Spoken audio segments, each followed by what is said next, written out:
विजु बाबूंकर अस्थि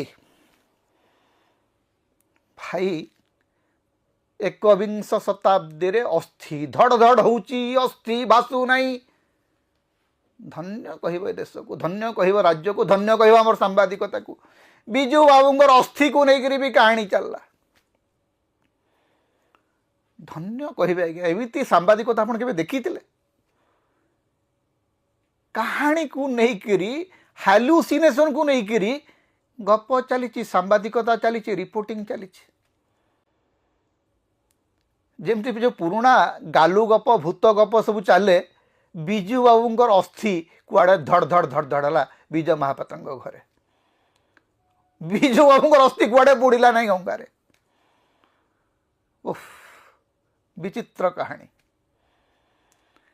तापरे आसिले आउ किछि लोक प्रतिदिन कहानी चली।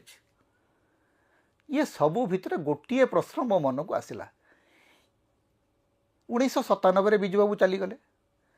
1997 रु तापर 1997 विजु बाबू जीवा परे विजु जनता दल गठन हला।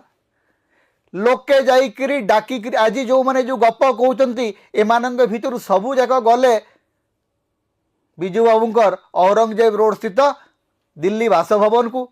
नवीन बाबू को जिद्दी करी आनिले ओडिशा को। बीजेडी रो मुखिया कले, सभापति कले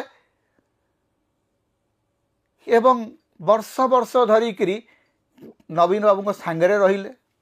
ये जो विधायक बाबू कहउचंती ये तो नवीन बाबूंकर बक्ता फुटा बहुतले बहुत दूर रे थाइकरी वर्षे 2 वर्ष नुह पाखापाखि 20 वर्ष विजु जनता दलर माने विभिन्न माने बोझ उहा काम तांकर थिला। कारण कोड जिला सभापति थिले तांकर अधिक काम कोन थिला।